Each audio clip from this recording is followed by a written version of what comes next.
Welcome to No More Mondays, the podcast that helps you navigate career challenges through the wisdom of professionals who have been at the same crossroads.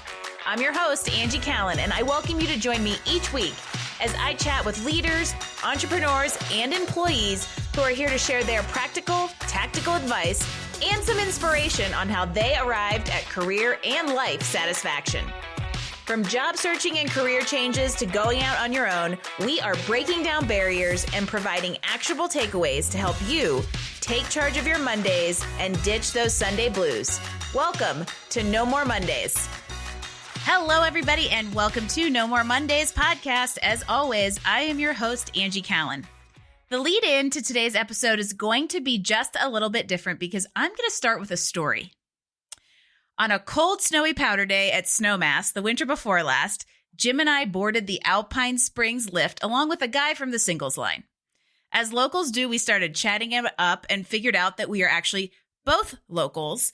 And before I knew it, we were about 7 chairs from the end when Dave Mayer, who is about to come online with me, and I figured out that we play on complementing ends of the same ballpark. That typical what do you do exchange sounded a little bit something like this. Dave, well, I'm an executive technical recruiter. Me, mouth agape. I'm a career coach who specializes in technology. And henceforth, these two worlds collided. Since then, I have really come to respect Dave, not only for the work he does matching technology professionals and executives with the right companies and cultures, but his focus on conscious entrepreneurship is something we can all learn from as we leverage our careers and our businesses for greater impact for both those who we serve and for the world. We're going to chat business. We're going to chat purpose. And if you're a job seeker, don't worry. We're going to chat about executive recruitment. And I'm guessing we're going to get into a whole lot more. So I hope you will help me welcome to the show, Dave Mayer. Dave, welcome to No More Mondays. Thanks for having me. Good to be here. Yeah, I'm excited. I feel like this conversation's a long time coming. And it's just funny when you live in a little mountain town to find somebody in this same ballpark, right down the street. So now that we're on air and we're following up on this chance meeting, I have lots I want to get into, but let's start with your work at Technical Integrity, your executive search firm. Tell everybody a little bit about what you're up to there. Yeah, thanks. Obviously there's a lot of folks in the space, and one of the biggest differentiators for us is around community building. Since our inception in 2010, we have really built the give first ethos into our DNA as an organization. And what that means is really just give without expecting a get, right? Bring people together, share of your time, your energy, sometimes your resources, without any expectation of anything in return. This idea came from our friends Brad Feld and David Cohen in their early days at Techstars. And just this give to your community, help others out, lift others up. Don't expect anything in return. Sure, it'll eventually come back to you. And yes, it's the long play, but it's the right play. And that's really been our DNA from the start. Well, it's interesting you bring that up, and I want to get a little bit of a snapshot into the backstory and how you even came into this in a minute. But it's interesting that as we talk to more and more people on this podcast, and I talk to just people in life that have figured out how to work with purpose and work with satisfaction, it almost always comes back to 2 big things: values alignment and the service that you provide. And that idea that, if you do give and you give freely, it always ends up working out in the end, and usually better than it would if you've got like the ulterior motives. So I really appreciate that you built Technical Integrity kind of on that ethos. And how did it come to be? How did you get into this world? What's the backstory? Yeah, thanks. In my past life, so I grew up in DC. I went to Virginia Tech and fell in love with the outdoors, and then moved back to DC after I graduated, and was going pretty crazy because it was just like, you can't get away from the noise, right? It's just insanely loud. It took an hour to get anywhere quiet. And, a couple of years later, I guess, mid 97. So I graduated in 95, mid 97, I came out on a business trip to Colorado, fell in love with Colorado, but didn't get into recruiting until 2000. At that time, it was very much sort of, consultancy, butts in seats. We don't care about culture fit. It was, let's go, right? And that's certainly one way to do business. But after a number of years of doing that with larger businesses, I knew there was a better way, right? And so after the 2008 recession, when the small business that I was a part of crumbled, I had an opportunity to reflect and think about how to bring the soul back to recruiting and really start my own thing. And that's really when this whole concept of a service business, an executive search and technical team building organization in true service to the community, to the engineering community and startup community in Boulder in particular, came about. And so that's when the light went on, and that's when I saw Dave and Brad talking at the standing room only Boulder Denver New Tech meetup, and just like, okay, this is how this is going to go. We're on to something here. And you actually brought up something I would love to get your perspective on. Is, you really wanted to shift how you worked and how people thought about, pairing up culture and moving away from that, like the old school, very much like humans as commodities model. And I'm curious that over the last, 15 or so years, since the Great Recession, since the boom of tech, the last few months of another change in tech, I'm curious what you've seen as far as like a global shift in kind of corporate culture and the methodologies behind it. Yeah. Softball question. Probably a little bit of a loaded one too. Yeah, of course. Yeah, it's changed exponentially since I've started, right? 23 years now in recruiting, which is a little mind bending. Back in the day in the, the .com explosion, of course, it was all about butts in seats and hurry up, go, and raise as much money and we don't really care and burn them out and 80 hours a week. And, that still exists in some areas, but that's not the world that we live in. And that's not the world that we want or need to focus in. And so we're grateful to be a part of these conscious communities, these organizations that, as Keith Frazee said at Conscious Entrepreneur Summit, that co-elevate, right? Lift one another up and hold one another accountable as well. But to answer your question, like, back in the day, it was like LFG, right? Let's fucking go really fast, really hard, and at all costs, right? And that's a losing strategy over time, of course, right? This is especially in the startup realm where we focus. Again, yes, that's one way to do things, and you're entitled to do that, but you're also very likely to burn out more than half your workforce. They're going to stick around for less than a year. Your opportunity costs are going to be high. Your literal costs are going to be high because you're going to be constantly backfilling people. And so these days, especially let's say fast forward to 2020, right, where there was all sorts of layoffs. And then into 2021, where mankind doesn't seem to have an ability to function in the middle of the pendulum, right? It's like feast or famine, right? Yeah. So in 2020, it was famine. And in 2021, OMG, we're going to hire everybody, and we're going to overhire. And now to some extent in 23, we're still paying for it, right? There was all sorts of layoffs last year. It's a conversation for another day on the ski slopes of, why can't mankind, function somewhere in the middle. But, I think it has created a little bit of a stasis, a little bit of a healthier place now. Again, at least in my small world of Colorado startups, mindfully created startups that understand that these are human beings that you're working with. These are not commodities. They have families, they have lives. If you want them to stick around, you're going to have to listen to them when they tell you that they're burning out. You're going to have to actually sit down and listen to what their feedback is about making more productive feedback loops or whatever it is, better team meetings, or it should have been an email and all that fun stuff. And Zoom fatigue, and it's all real, right? And every organization is different.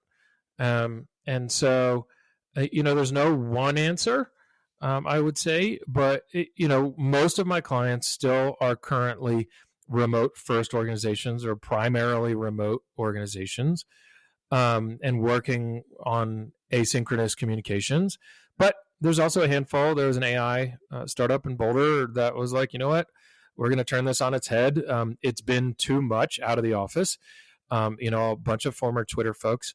And they're just like, 4 days in the office in Boulder. It's a beautiful office.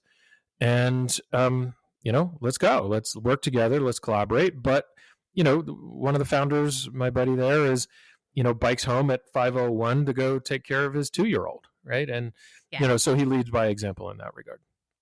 I love that you brought up the pendulum, because that is exactly that's exactly what the last 3 years have been. It's like one extreme or the other. And a lot of this, I think, has been, what we're seeing on where the pendulum, I feel like the pendulum's, the arc of the swing is starting to kind of rein itself in, so the extremes aren't quite so polarizing. And to me, that is like a 15-year breakneck speed growth in technology finally trying to figure out its long-term stasis. From what I've also seen is that the younger generations of workers, like really flooding the professional world, are kind of forcing that change, because they are not necessarily as inclined as we Gen Xers are to work in a high burnout startup environment. And so I'm curious, here comes the next pitch in this game of softball, Dave. What is your recommendation to how candidates can, I'm going to say leverage, but it doesn't feel like the right word. How do candidates use the shift that we're seeing and this move to, at least in some areas, a more conscious culture and conscious work environment to their advantage to find places that align? Yeah, thanks for that. So maybe in the show notes, we can share this audio blog that I created around finding your North Star. There's a Japanese concept called ikigai. And, we have a graphic around it that will help folks find their North Star, as well as Simon Sinek's Start With Why, not necessarily from a business perspective, but from a personal perspective. And so I think encouraging folks to really slow down, especially if they've just been laid off and they're sort of in oh shit mode. I think it's really just take a deep breath. Right, especially those in the technology realm. We're fortunate enough, all of us are fortunate enough to be able to engineer our future. Yes, of course, we all have bills to pay. Yes, we have things to take care of, people to take care of, bills to take care of. But let's go about it mindfully, right? Let's go about it with a great deal of intention versus, oh shit, I'm not going to be able to pay my bills. I'm working with my niece right now who's 20 years younger than me. But she was working at Under Armour and got laid off in a high paying job. And now she's working a bar job, which is good and fine. And I actually recommend it in my blog as, if you absolutely need to pay the bills, buy yourself some time and go get a bar job, even though it's, a left turn from perhaps what you were doing. And some people don't want to do that, and that's fine. Where I'm headed is we have a great deal of opportunity to create and engineer the future that we want if we take the time to slow down and do this entirety of a search with intention versus being done out of fear and lack. We have more ability in the professional world to create the path we want to create, but you have to do that work, right? You have to do the reflection. You have to figure it out. And sometimes that means, I love this example that you just gave, because a lot of people, like I would say more seasoned, let's not say older, job seekers or professionals would be like, oh my gosh, well, what's she going to put on her resume? It's going to say she had a bar job for 7 months and they're going to ask her all kinds of questions about that. Well, guess what? You can create a very intentional answer to why you did that will resonate because it has a reason behind it. And sometimes it's so funny, Dave. I was recording a podcast on somebody else's last week. It's called the Happiness Squad, and it's going to air sometime soon, everybody. And literally they were like, what do you do if you get laid off? And the first thing I said was, don't react and breathe, because that's usually we just go into panic mode and roll ourselves into just the next thing, when really 5 months of a bar job and being able to explain that, stop on the train on your resume is much healthier and will get you further in the long run than just falling into the next, oh my gosh, I have to pay the bills professional opportunity that might not align with where you want to go. Yeah, 100%. And it's going to create the space that you need to get clear, to do this Ikigai exercise, to do the start with why, and to just sit still, right? I mean, there's also, you don't have to put it on your resume at all, right? It's like, there was a 5-month break. I got laid off. Tough shit. Let's talk about reality land here, right? So I think, that's one thing that I've also seen plenty of times, like people are like sabbatical. Other people are like, decided to travel to Europe because I always wanted to, or Asia. And then, other people are like, I was taking care of my sick parent, right? And all of these things are totally legitimate, right? You are talking to a fellow human. And so humanize the situation. Yes. And I would also encourage those of you on the other side to humanize the situation, because there's plenty of people who still don't. If you're hiring and you're going to hold these things over people's head, what I'll say is then they don't jive with your Ikigai, is what I would say. I tell people all the time, if you walk into an interview and they start grilling you about a gap on your resume that was 6 months long 7 years ago, you don't want to work for them, right? Because they probably don't see you as a human and have that kitschy term work-life balance. And Yep. And as we talk about this whole concept of intentionality, engineering your future, I really do think we've moved into a phase where there's so many more options, right? There's more career tracks than there were when I was figuring out what to go to college for, which is why I went to be an engineer, even though, why? There's so many more options now that I think that we have the space to kind of carve that path out. So we owe it to ourselves to do the due diligence. Yeah, and let's just define Ikigai for a minute, just for those that don't have the graphic in front of them. And like we said, we'll include it. But it's 4 concentric circles, and Ikigai means a reason of being, or a reason for being, in this case, in the work world. So the 4 circles are what you love, what the world needs, what you can be paid for, and what you're good at. And in the middle of those 4 concentric circles is your Ikigai. And so, obviously there could be some overlap. Let's just say you're an engineer with your engineering skills. But, I talk to plenty of folks who are just completely burnt out on the engineering trade and really want to chase their dream to do whatever it is, X, Y, Z. And they go do that. But they also know that they can, make money doing it. And so, the truth lies somewhere in the middle, but you'll never get to the truth if you don't take the time to breathe, take a step back, go for a walk, talk to your best friends, do some of these writing exercises, and just pause. You have to give yourself space and tune out. I bet we could record an entire episode, Dave, on the value of living near great nature and the right. benefits of taking advantage of it.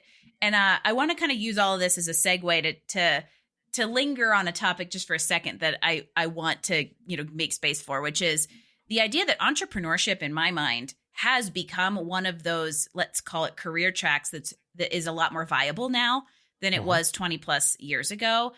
Whether it's because technology supports it or society is more accepting of that as a career track, people are more innovative, whatever it is. Mm-hmm. So I want to talk a little bit about the work you do with the Conscious Entrepreneur Summit, which you've mentioned a couple times, and kind of how it fits into this overall little ecosystem of creating, more mindful businesses and workplaces. So tell me more about it. Yeah. So, my friend Alex Raymond is really the creator. He came to me a couple of years ago and said, "Hey, I've got this summit, but I need your help in bringing on some sponsors to make it a reality." And so we just finished year two. It's really, a little bit like what it sounds like. Obviously, this concept of conscious leadership has been around for a while. Conscious entrepreneurship is a little bit newer. Effectively, it's just taking a bit slower, more intentional approach to entrepreneurship. And really, this year we had, as noted, Keith Ferrazzi come speak, who was amazing. He made everybody cry. We had, you've likely, if anybody is on LinkedIn, you've definitely seen Liz Fosleen's illustrations around emotions at work. She was one of our speakers, and she's pretty amazing. Last year we had Jerry Colonna, CEO Whisperer, right, and been on Tim Ferriss a handful of times. It's just these amazing world-class speakers that come and talk about sort of a better way to work, a better way to function at work, a better way to be a healthier entrepreneur. I've long been an advocate for mental health and entrepreneurship, right? There's this, as mentioned, sort of bullshit hustle at any cost approach to entrepreneurship, and in particular startups, and out of the Bay Area, and hustle till you drop, right? It's a flawed model. And I've known that for many, many years because I did drop in 2010 while starting Technical Integrity. I also was a founder in a software startup and ended up in the hospital from exhaustion and stress and, co-founder fallouts and all the fun things. After that, and after hearing a number of other leaders in the community just talk openly about their struggles with stress and depression and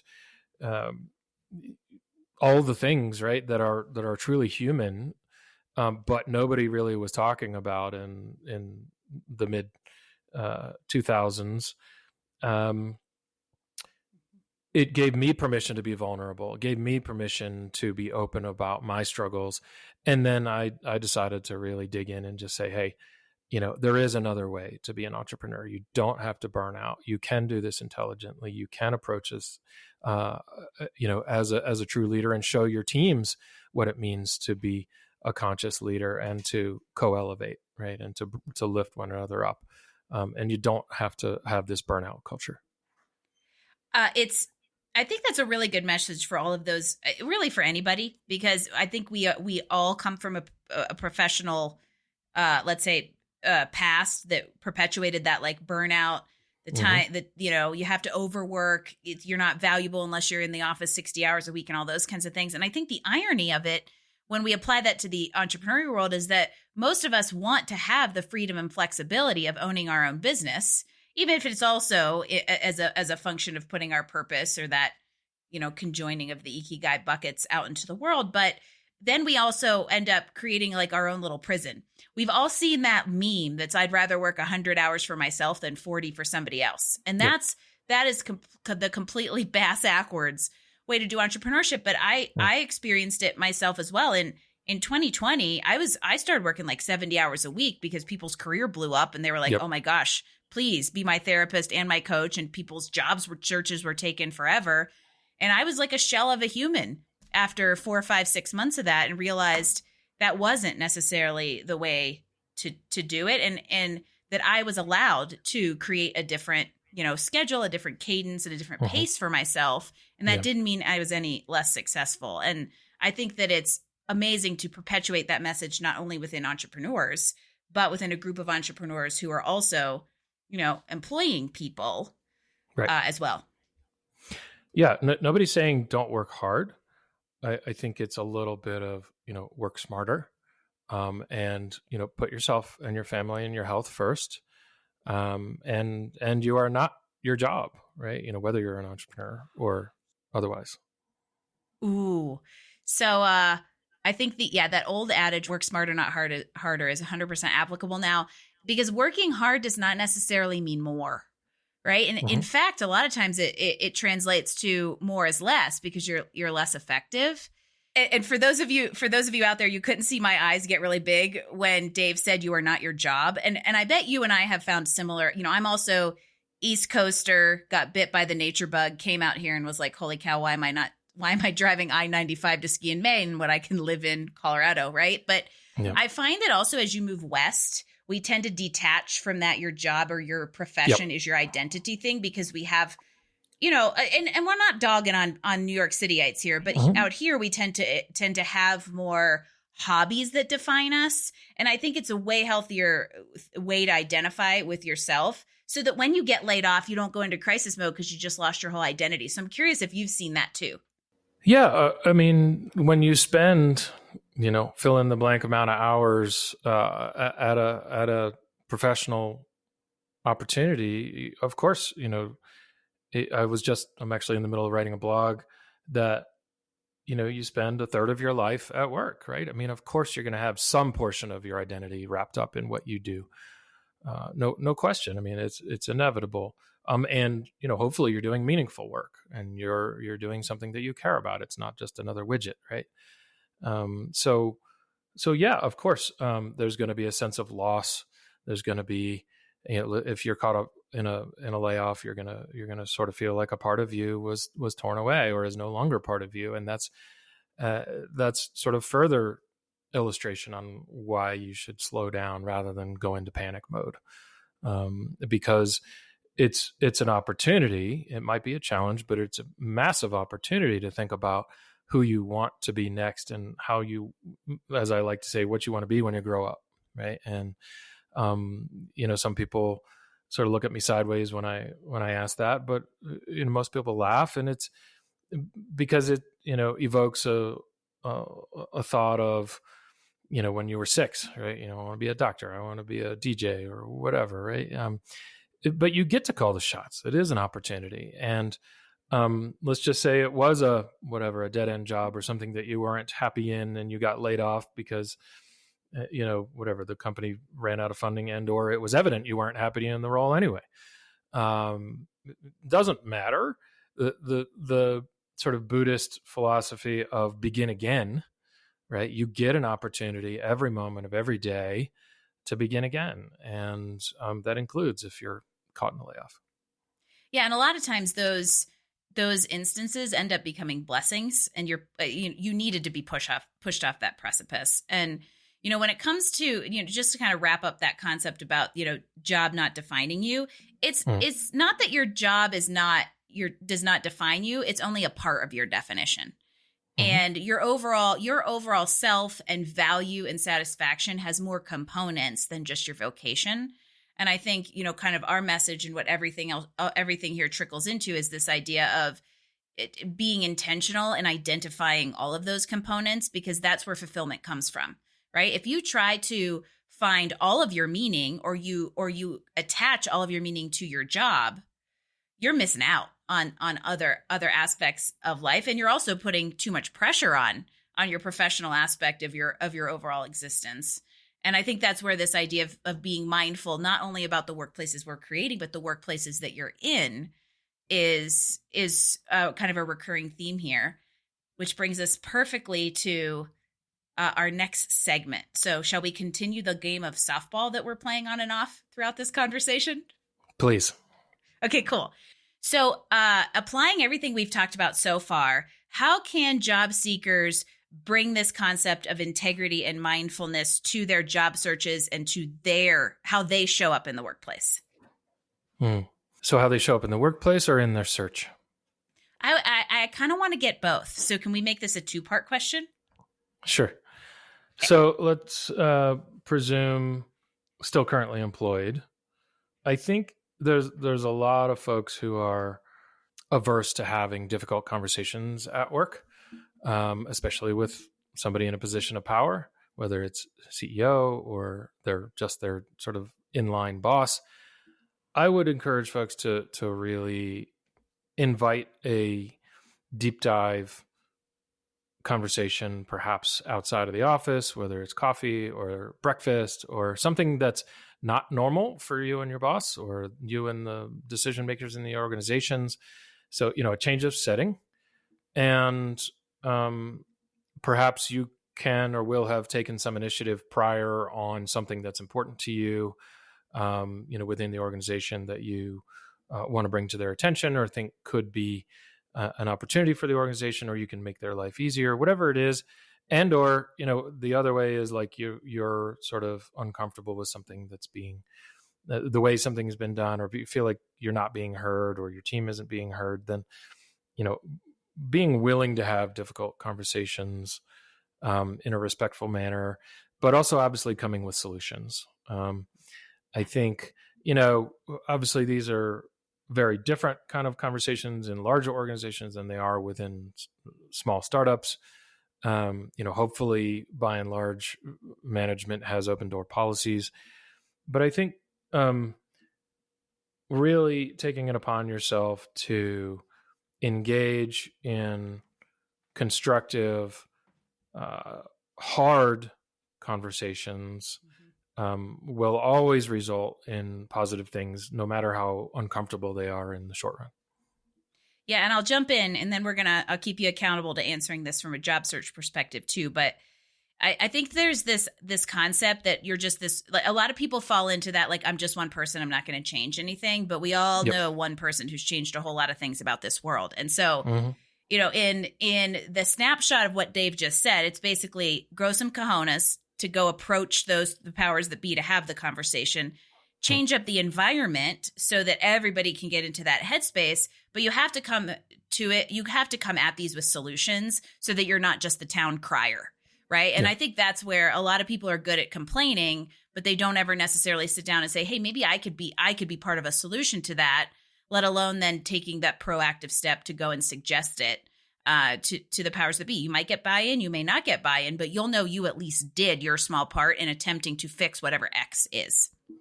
Yep. And, show your work as well, right? Show that you've taken some initiative, show that you have some ideas, and or how other organizations have implemented some of these things that you might be concerned about. But yeah, at the end of the day, it needs to be a glass half full, sort of 51%, opportunity versus just complaining. Absolutely. Exactly. So let's say that whether you're in a job or you've been laid off, whatever, you are seeking a new position. How do candidates go about looking for or vetting that mindfulness in an employer? How do they find good matches? Yeah. So a couple of things that I talk about regularly. Best companies to work for lists are a good place to start. In particular, recurring appearances on a multitude of those and cross-referencing with Glassdoor. So let's just say Colorado Best Companies to Work For, Colorado Biz Magazine.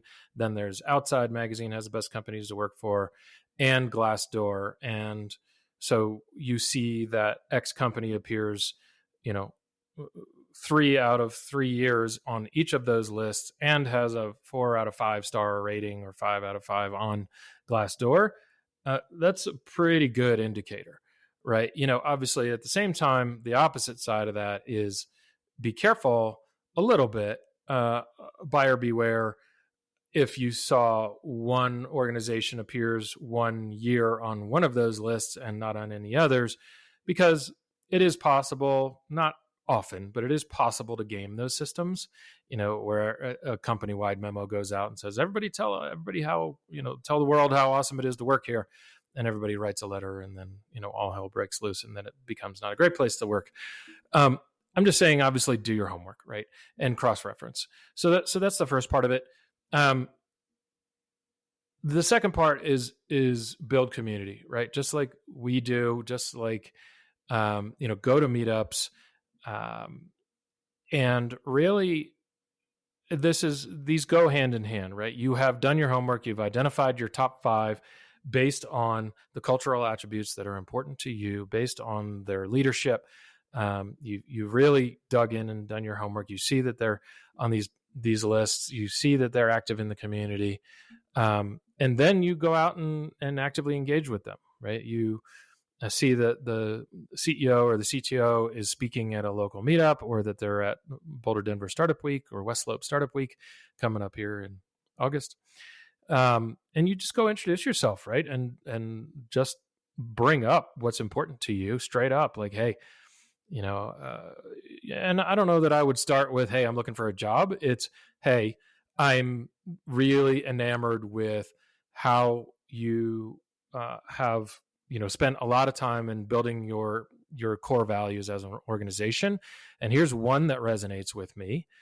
I'd love to hear about why you chose that and put it in your top 3 things as an organization to really help everybody strive for, right? And here's how I strive for that in my daily life as well, right? And so you're fostering a relationship, you're creating opportunity for a human conversation, a human connection, and then eventually it'll come around to, what do you do, or what's going on, or and double bonus points, extra credit points if you're helping the organizer of this meetup bring in speakers, sponsors. You're actually building community. You're playing the long game. You are a genuine part of the community. Everybody goes to one meetup and never comes back, right? Be the person that actually sticks around, is consistent. And yes, you have full permission to go to 3 different meetups and decide which one resonates with you, but commit yourself to it. Help them grow community, whether you're in rural Colorado, Iowa, doesn't matter. But be consistent. I feel like you just said 12 things I said 12 times yesterday, Dave. And it's like, thank God, but somebody validates the strategies because what you just did was confirm why I always recommend anybody out there who's worked with me for career coaching. I am a huge proponent of the hit list, right? Yep. A short list of companies that you have investigated and, let's say, pre-vetted as a validation. And the fact that networking and prospecting that hit list is a community building exercise that does not produce a result overnight, but produces a much stronger and better intentional result over the period of time it takes to manifest into something tangible. And that 3, the approach to networking has to be authentic so that it does not feel and does not appear self-serving, i.e., don't lead with the, hey, I'd like a job at your company foot. At least put up a good front and say, I'd like to build a relationship with you so that I can get a job at your company. Networking is about giving, right? And this is all about the give first ethos. It's how, tell me what's keeping you up at night. These are conversation starters, anything but the, hey, I'm looking for a job. I saw you guys are hiring. Don't do that ever. Right. That's, sure. If they're running out the door and you have a business card you want to hand them, please don't hand them a resume at a networking event. Like, that's a no. It lift one another up, right? How can you be of assistance to them? How can you make their life easier? Don't walk into a room and say, I'm looking for work, right? It's, what are the challenges you're facing? What's keeping you up at night? How can I be of assistance to you? This is the give first ethos. Yep. And I love that you just brought that kind of all full circle with the idea of, giving first and the results will come. Yep. And again, if you are not in panic mode, you have a little bit of space to be able to kind of leverage these types of strategies. I once told a candidate, I was like, do you go to a first date with a ring in your pocket? No. if you do, stop it. Yeah, exactly. So this is the part where Dave and I begin giving relationship advice. But there's so many hilarious correlations between dating and job searching. And sometimes you just have to give that ridiculous example to say, not only do you not go to a first date with the ring in your pocket, you sure as hell don't pop that question at the end of the first date either. So don't go too hard and fast in networking. Which I think brings us to the other question and other just piece of advice that I would get yelled at if not asking you. I get asked the following question a lot. And so I'm going to use the captive audience that I have to get an answer from the horse's mouth. And that is, how do people that are actively job searching engage with somebody like you who's on the sourcing, recruitment, and company side of the coin? Yeah. So, we get tons and tons of inbound referrals every day just because of how we conduct business in the community, and we're grateful for that. For us, I think it's a simple outreach, and anybody can reach out at dave@technicalintegrity.com or technicalintegrity.com just to read more about us. I think it's just be clear, right? It's like, I have read your blog, ideally, right? The audio blog that I mentioned at the top, and I have a sense for, where I'm headed. I've identified my top targets list. I've done my start with why exercise, at least sort of, I'm not in panic mode, right? I think that's a number one. It's like, I'm interested in conducting an intentional job search. I've identified the folks that I'm most excited about, and I'd love to increase the size of my network and my reach. Are you open to being of assistance to us, to me, and how might we work together? I think it's as simple as that. It all goes back to approach it with authenticity. Yep. And in earnest, and it will go well. And also you have realistic expectations and a healthy dose of patience on how these types of engagements work for you in the long run, which, if I would like to just extend my time on my career coach soapbox, which is why you build a network from the start of your career and you nurture it, engage it, and treat it like a community, because then you don't have to start from zero. Anytime you want to leverage it, they're there for you, kind of, pumps are primed. Yep. Lift one another up, in lean times and in good times, and it will all come together when you need to leverage your own network. That is a perfect way to kind of segue into, we're going to wrap things up, even though I have so many other little ooh, Dave could give candidates so much advice. So I have a feeling there's a 2.0 of this episode, but as we kind of wind things down, I would love for you to mention the resources that you have. So we mentioned there's an Ikigai sheet. If there's anything else you want to throw out there that you've got for candidates or entrepreneurs or people on the hiring side, give it a shout out. Yeah, I think just shoot us a note at technicalintegrity.com. If there are community events that you're looking for some assistance in bringing to life, whether it's in rural Colorado or in the Front Range, we're always interested in hearing about those, especially if they're intentionally built. And just in general, we always want to talk to super smart engineers and executives who are thinking about a transition, and likewise to organizations that are trying to build their teams, but just not exactly sure how to attract the top talent that meet their cultural and technical attributes. Yeah. And how does everybody follow along with you and your journey in conscious entrepreneurship and executive search? Yeah, thanks. So I tweet, think and say what you will about the owner of Twitter these days. No comment. But integrity with a T in front of it is my handle. So Tintegrity on Twitter. Talk a lot about conscious entrepreneurship and startups and all of these kinds of things. Obviously, we'll link to the show here. Obviously, LinkedIn, of course. Everybody lives there, for better or for worse.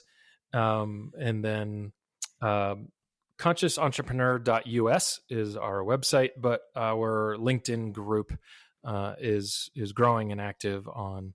So just find Conscious Entrepreneur Summit on LinkedIn, and we'll be posting about upcoming events there. We'll be doing a few one-offs. Like there was even like a handful of people going out paddleboarding who are, all want to talk about conscious entrepreneurship, and we'll be doing likely some dinners and these kinds of things there as well. Geez, even I got some resources to tune into, Dave. This has been great. And let's just continue the baseball, softball analogy all the way to the end of the game. Bottom of the ninth, I'm going to throw you one more pitch to get your number one piece of advice on what everybody out there can do to get one step closer to career and life satisfaction.